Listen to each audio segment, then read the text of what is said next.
A year ago, I finally took the plunge and bought a small house near the town where I grew up.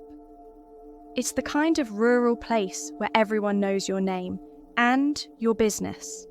That's why I held off for so long. Homes don't come on the market often, and when they do, word spreads faster than wildfire. But when the right house popped up, my parents stepped in to help me with the down payment. Signing those papers felt surreal. Suddenly, it was all mine.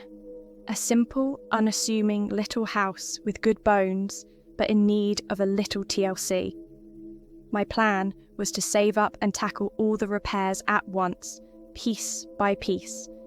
It wasn't just about making the place look good. There were functional issues that needed fixing too. A month ago, with winter creeping closer, I decided to prioritize energy efficiency. Heating bills were no joke, and I figured I could patch up any drafts if I knew where to look.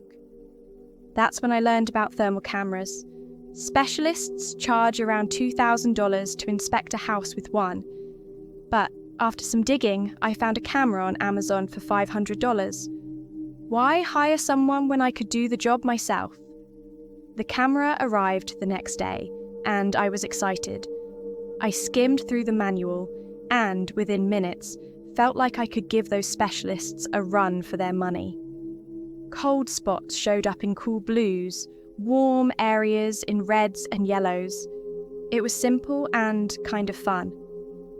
Armed with my new gadget, I started in the kitchen, scanning walls, windows, and corners. Sure enough, I found several drafts that would need sealing.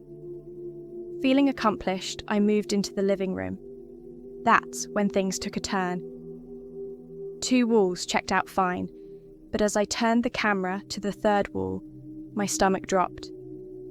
There on the screen was a faint outline of a person. The figure glowed a sickly greenish yellow, standing stark against the cooler blues of the wall. My heart stuttered. I lowered the camera and stared at the wall with my own eyes. Nothing. Just smooth, insulated plaster. I lifted the camera again. The figure was still there. A chill ran down my spine. The image didn't move. It just lingered, frozen in place like a shadow burned into the screen. It didn't make sense. There was no way someone could be inside my walls.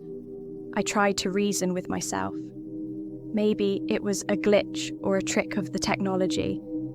Still, my pulse raced as I backed out of the room, the camera clutched tightly in my hand. Upstairs seemed safer.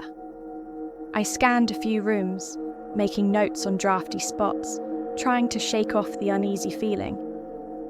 But eventually, I had to go back to the living room. I needed to know if it was still there. It wasn't. Relief flooded through me. Maybe I'd imagined it. But just as I was about to put the camera down, I decided to scan one more wall. I screamed. The outline had moved. It was on the opposite wall now, still glowing, that eerie yellow-green.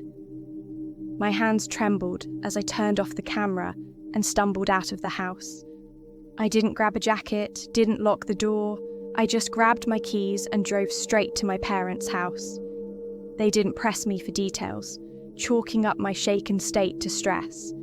I didn't argue. I stayed the night, lying awake, replaying the images in my mind. By morning, I'd made my decision. I wasn't going back. The next day, I returned the thermal camera to Amazon. That same week, I put the house up for sale. I've never slept there again and never will. Even now, the thought of that house gives me chills. Was it a glitch? A ghost? I don't know. All I know is that whatever I saw, it wasn't something I was ready to face.